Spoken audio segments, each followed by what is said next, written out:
Good morning students. BA part first में हम second paper पढ़ रहे हैं और प्रतिनिधि भारतीय राजनीतिक विचारक, रिप्रेजेंटेटिव इंडियन पॉलिटिकल थिंकर्स, जिसमें हमारा जो टॉपिक चल रहा था वो था मनु। भारतीय राजनीतिक विचारक में मनु प्रथम पुरुष इन्हें कहा गया, सृष्टि का और मानव जाति का जनक भी इन्हें कहा गया। मनु ने अपने जो विचार दिए हैं वो राज्य से संबंधित दिए हैं, धर्म से संबंधित दिए हैं, समाज से संबंधित दिए हैं। मनु ने साप्तांग राज्य के संबंध में साप्तांग सिद्धांत दिया था और उस साप्तांग सिद्धांत हम पढ़ चुके हैं अपने पिछली कक्षा में कि मनु ने राज्य के 7 अंग बताए हैं। साप्तांग सिद्धांतों के अंतर्गत 7 अंग बताए हैं मनु ने, जिनके अंतर्गत स्वामी यानी कि राजा, मंत्री, कुल, राज्य, कोष, दंड और मित्र, इन 7 सिद्धांतों का जो उल्लेख है वो मनु ने किया है। इसके बाद मनु के इसमें जो अगला टॉपिक है वो है राज्य की उत्पत्ति का दैवी सिद्धांत।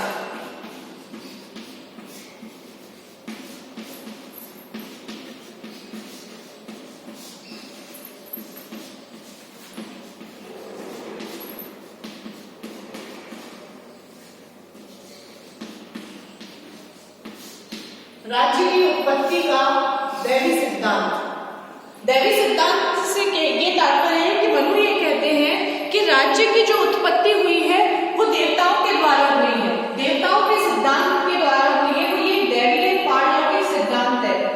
मनुस्मृति के 7वें अध्याय में राजधर्म का प्रतिपादन करते हुए राज्य की उत्पत्ति का वर्णन किया गया है।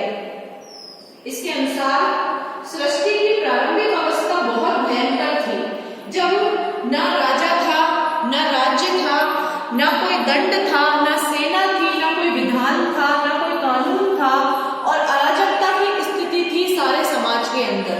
पूरे जो सृष्टि जो थी वो अस्त व्यस्त थी, बहुत ही भयंकर परिस्थितियां उस समय मनुष्य झेल रहा था। ऐसा मनुस्मृति के 7वें अध्याय में बताया है, जिसके परिणाम चतुर्दिक अराजकता का अखंड साम्राज्य था। चारों ओर भय का वातावरण था, लोग बहुत दुखी थे, कोई भी व्यक्ति अपने कर्तव्य का पालन नहीं कर रहा था। ऐसी स्थिति में ईश्वर ने सृष्टि की रक्षा के लिए राज्यपति राजा की व्यवस्था की, यानी कि अराजकता की स्थिति को दूर करने के लिए ईश्वर ने जो राजा की उत्पत्ति की। मनुस्मृति के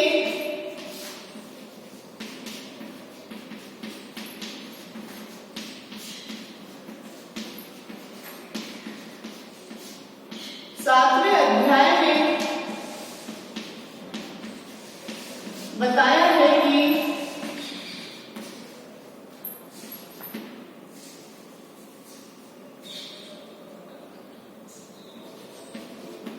पहले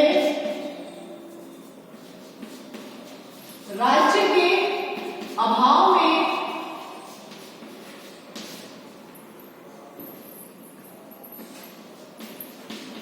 चारों ओर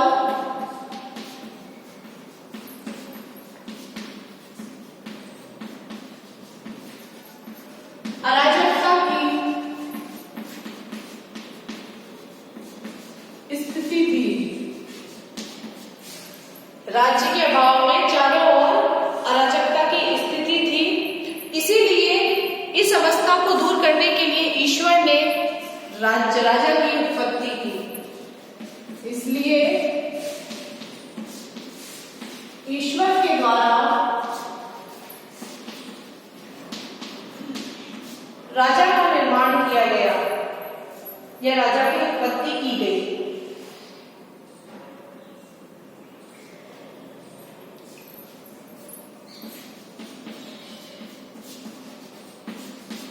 राजा की व्यवस्था की गई। तो राज्य की उत्पत्ति कैसे हुई? यहाँ पर राज्य से तात्पर्य राजा से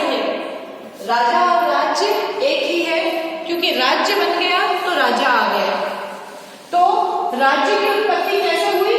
ईश्वर के द्वारा। राजा की उत्पत्ति कैसे हुई? ईश्वर के द्वारा, ऐसा मनु ने बताया है। इसके बाद में मनु ने बताया है राजा के गुण कि एक अच्छे राजा के अंदर कौन कौन से गुण होने चाहिए, उसके अंदर कौन कौन सी अच्छाइयां होनी चाहिए, वो हम देखते हैं।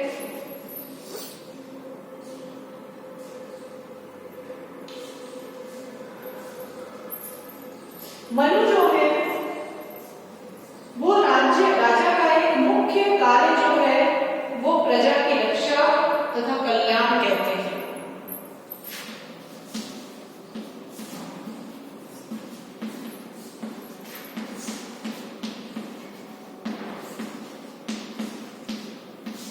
प्रजा की रक्षा कल्याण ये राजा का प्रथम कार्य होता है, मुख्य कार्य होता है। इन कार्यों के भलीभांति संपादन के लिए राजा में कुछ गुण होना जरूरी है। जैसे राजा को विद्वान होना चाहिए, जितेंद्रिय होना चाहिए,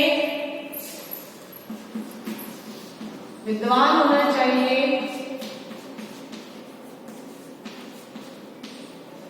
जितेंद्रिय होना चाहिए, न्यायी होना चाहिए,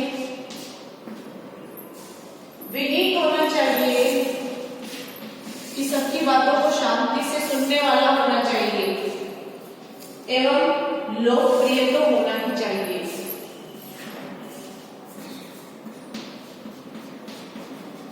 यानी कि जनता उसे प्रेम करने वाली होनी चाहिए।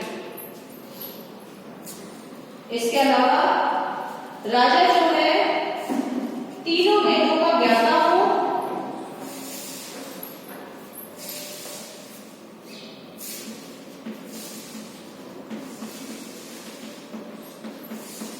इसके अलावा राजा तीनों वेदों का ज्ञाता हो, तीनों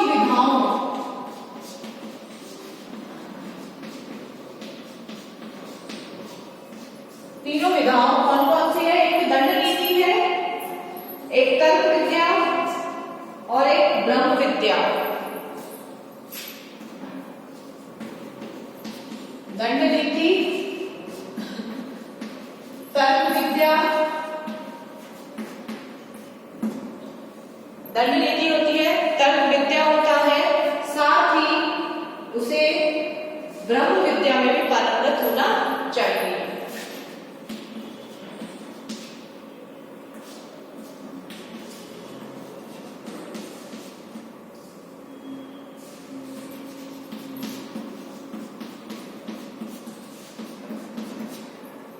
ब्रह्म विद्या का ज्ञान होना चाहिए।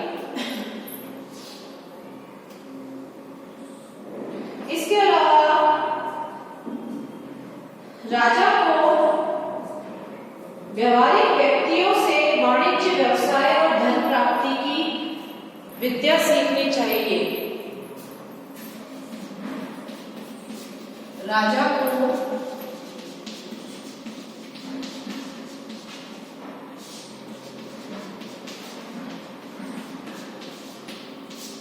व्यवहारिक व्यक्तियों से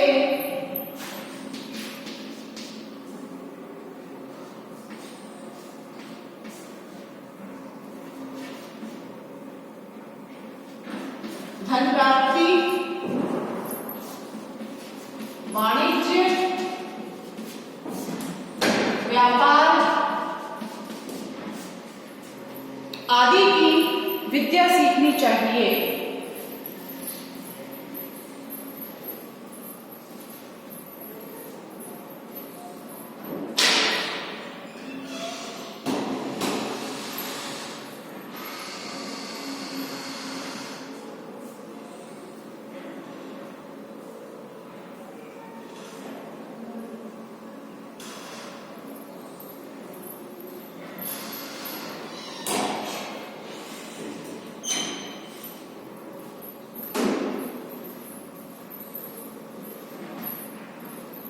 राजा को धन प्राप्ति के लिए व्यवहारिक व्यक्तियों से वाणिज्य व्यापार आदि की शिक्षा भी लेनी चाहिए।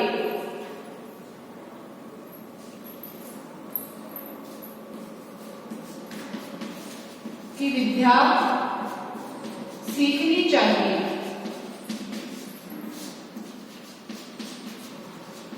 तो राजा को हर तरह से हर गुण में पारंगत होना चाहिए, ऐसा मनु कहते हैं।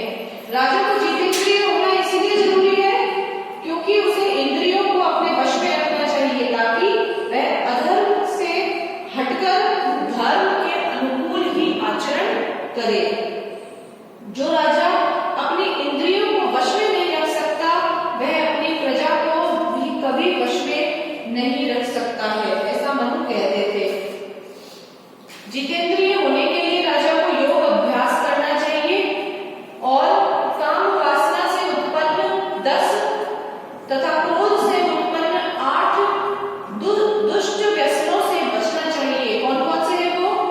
मृगया खेलना, चौपड़ या जुआ खेलना, दिन में सोना, काम तथा पर निंदा यानी दूसरों की बुराई नहीं करनी चाहिए, स्त्रियों का अति संग यानी स्त्रियों के साथ ज्यादा नहीं रहना चाहिए, मादक द्रव्यों तथा पदार्थों का सेवन नहीं करना चाहिए, गाना बजाना नहीं करना चाहिए, नाचना नहीं करना चाहिए और ना ही नाच कराना चाहिए। सुनने और देखने के लिए अत्यधिक आसक्ति नहीं होनी चाहिए और बेचैनी में यानी वृथा में इधर से उधर नहीं घूमते रहना चाहिए। तो इस तरह से राजा को इन सारी बुराइयों से दूर रहना चाहिए।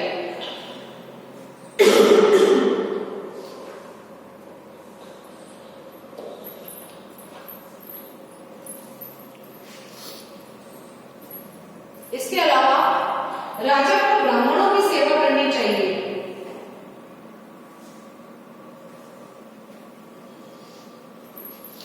राजा को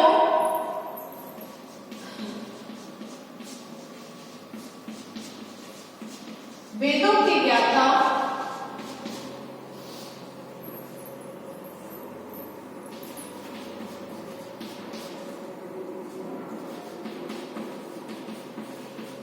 ब्राह्मणों की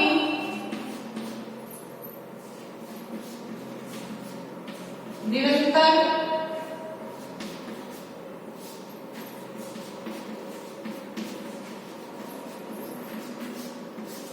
सेवा करनी चाहिए।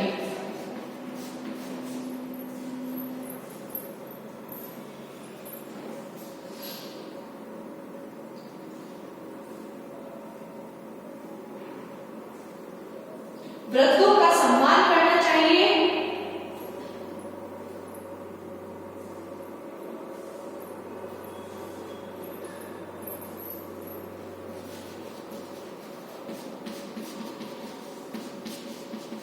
अगर राजा जो होगा वो वृद्धों का सम्मान करेगा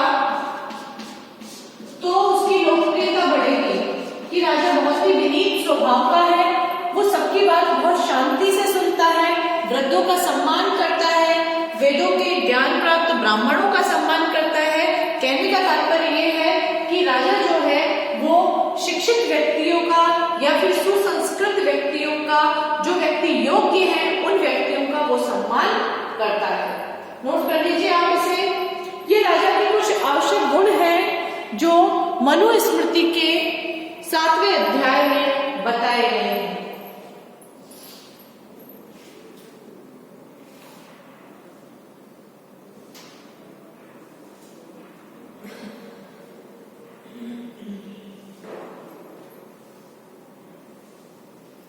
इसके बाद में है राज्य और राजनीतिक व्यवस्था में राजा की स्थिति।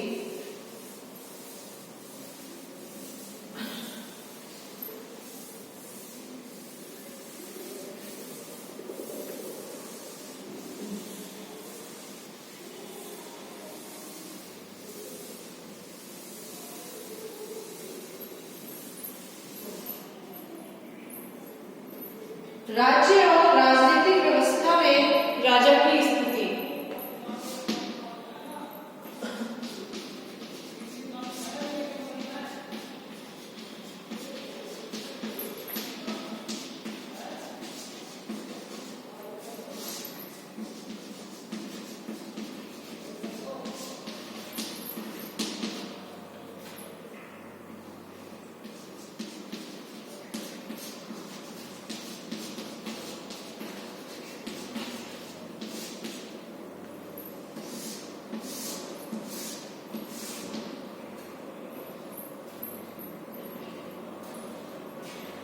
मनु ने राज्य की उत्पत्ति के स्थान पर राजा की उत्पत्ति का उल्लेख किया है।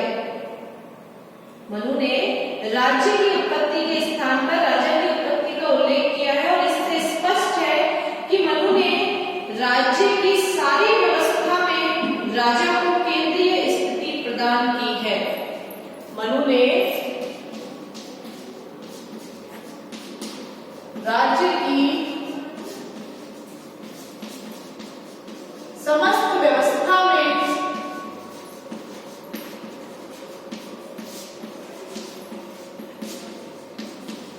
राजा को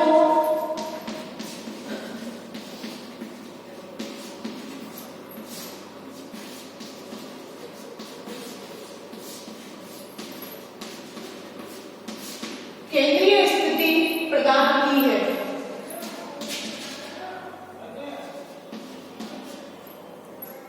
कि राजा जो है वो सेंटर में रहेगा, केंद्र में रहेगा, क्योंकि मनु ने राजा को ईश्वर का अवतार माना है। उन्होंने कहा है कि राजा जो है उसकी उत्पत्ति देवताओं से हुई है, 8 देवताओं के मिश्रण से राजा का निर्माण किया गया है, ऐसा मनु ने कहा है। और कौन सी है वो 8 शक्तियां? सूर्य, चंद्र, यम, कुबेर,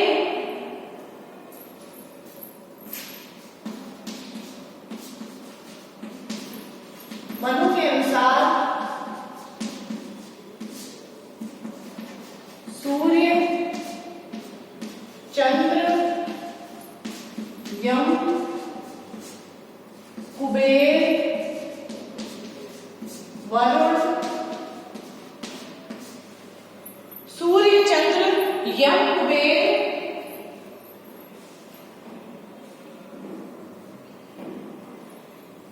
वरुण, इंद्र, पवन व अग्नि।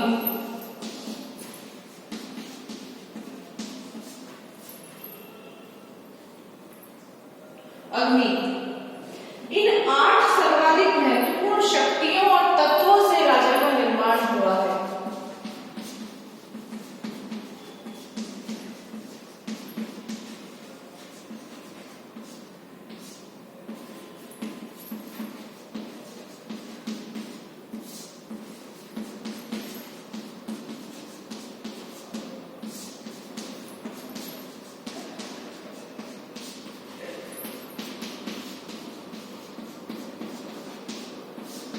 शक्तियों से राजा का निर्माण हुआ है।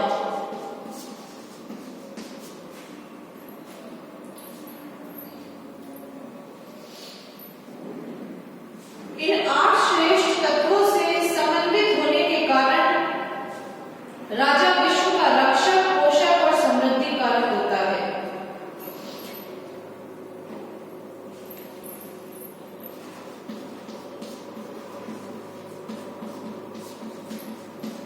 इन तत्वों से युक्त होने के कारण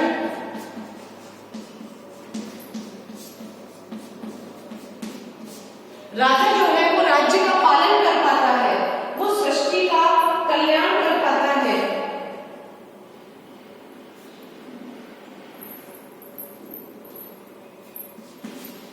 वह विश्व का रक्षक, पोषक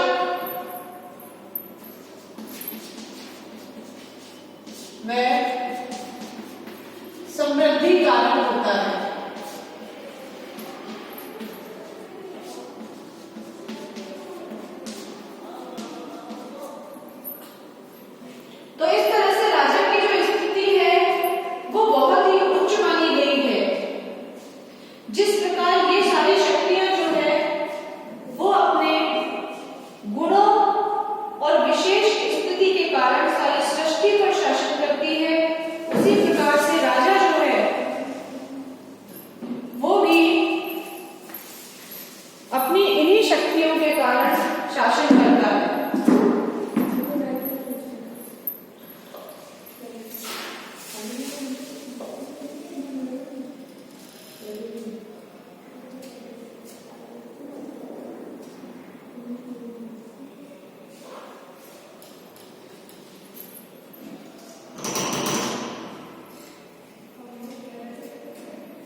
राजा की जो स्थिति है राज्य में वो बहुत ज्यादा महत्वपूर्ण बताई गई है और राजा को देवताओं का सम्मिश्रण बताया है मनु ने। मनुस्मृति के अनुसार ऐसा राजा इंद्र तथा विद्युत के समान ऐश्वर्य करता, पवन के समान सबके प्राणवत यानी प्राण देने वाला, प्रिय तथा हृदय की बात जानने वाला, यम के समान पक्षपात रहित न्यायाधीश, सूर्य के समान न्याय, धर्म तथा विद्या का प्रकाश, अग्नि के समान दुष्टों को भस्म करने वाला, वरुण के समान दुष्टों को अनेक प्रकार से बांधने वाला, चंद्र के समान श्रेष्ठ पुरुषों को आनंद देने वाला तथा कुबेर के समान कोषों को भरने वाला होता है। तो राजा की जो स्थिति है राजनीतिक व्यवस्था के अंतर्गत, राज्य के अंतर्गत, वो मनु ने सबसे ज्यादा महत्वपूर्ण बताई है। राज्य को ही राजा कहा है मनु ने। मनु ने राज्य और राजा शब्द जो है वो एक ही है कि राज्य जो है वो राजा के अंदर ही समाहित है। अगर आपने राज्य बोला तो वो राजा ही कह रहा है कि राज्य ने ये आदेश दिया, तो वो आदेश राज्य तो निर्जीव है, तो राजा के द्वारा ही दिया जाने वाला वो आदेश होता है। नोट कर लीजिए आप इसे।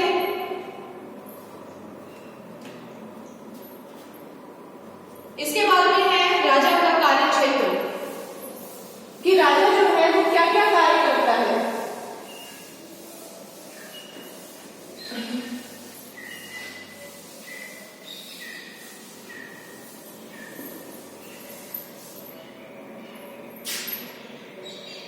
राजा के कार्य या राज्य का कार्य क्षेत्र।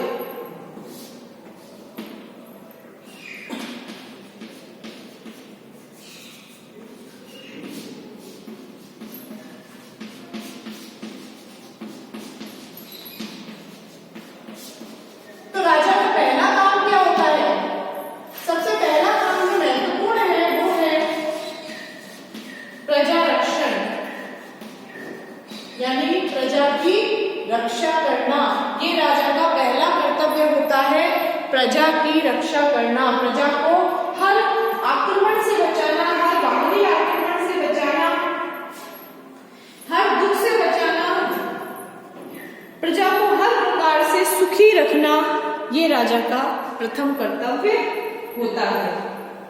मनुस्मृति के अनुसार जब चारों तरफ अराजकता की स्थिति थी, न्याय नहीं था, उस समय राजा की रचना की गई, यानी राज्य की रचना की गई। इस प्रकार राज्य की रचना प्रजा रक्षण के लिए ही हुई थी, क्योंकि उस समय प्रजा के ऊपर बहुत अत्याचार हो रहे थे, लोग एक दूसरे को मार रहे थे, ताकतवर जो थे वो कमजोरों को परेशान कर रहे थे। तो ऐसी स्थिति के अंदर राज्य की उत्पत्ति सिर्फ प्रजा की रक्षा के लिए की गई थी। इसीलिए प्रजाजन की रक्षा करना राज्य का पहला दायित्व है। दूसरा है प्रजा पालन या लोक कल्याण।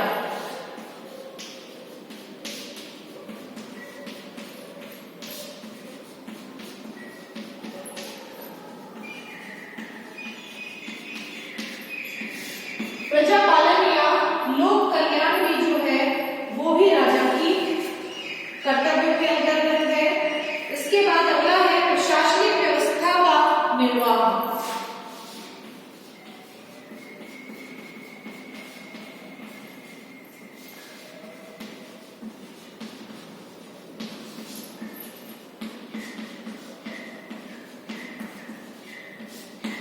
प्रशासनिक व्यवस्था का निर्वाह, कि राजा जो है उसे प्रजा की रक्षा के साथ साथ प्रशासन को भी संभालना है, मंत्रियों को संभालना है, राज्य के सारे प्रशासन को देखना है, व्यवस्था को देखना है। तो प्रशासनिक व्यवस्था का निर्वाह भी राज्य का या राजा का कार्यक्षेत्र होता है। अगला है अर्थव्यवस्था का संचालन और नियंत्रण।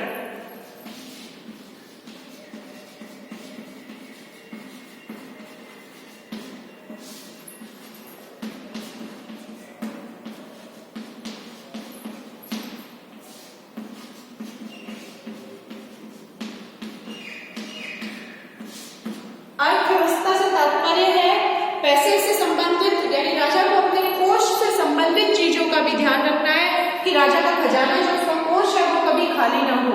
उसे व्यापार का भी संचालन करना है, दूसरे देशों के साथ संबंध भी स्थापित करने हैं और साथ ही उनके ऊपर नियंत्रण भी रखना है। तो अर्थव्यवस्था का संचालन यानी आय व्यय का जो ब्यौरा है वो रखना है, व्यापारियों के हितों की रक्षा करनी है। इसके अलावा जो आर्थिक अपराध है जैसे कि मिलावट है, कम तोलना, ज्यादा पैसे ले लेना, मूल्य अधिक रखना, इन सब चीजों से भी प्रजा की रक्षा करनी है। इसके बाद अगला है आपका 5वां, सामाजिक व्यवस्था का नियमन और निर्वाह।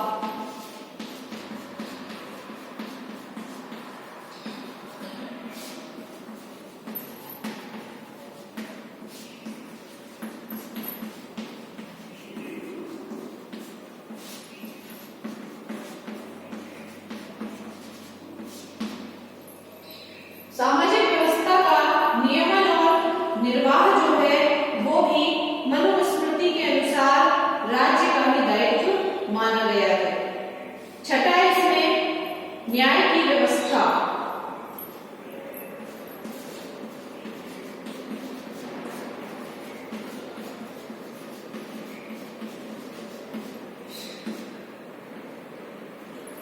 न्याय करना भी राजा का ही दायित्व होता है कि अपराधियों को दंड दे और जो पीड़ित है उसे वो संरक्षण दे। ये भी राजा का ही कर्तव्य है कि राज्य के अंदर अराजकता की स्थिति ना हो, न्याय की स्थिति हो। रिश्वतखोरों से, जुआरियों से, धोखेबाजों से, दुष्टों से राजा को राज्य की रक्षा करनी चाहिए, जनता की रक्षा करनी चाहिए। लास्ट है इसमें परराष्ट्रीय संबंधों का संचालन।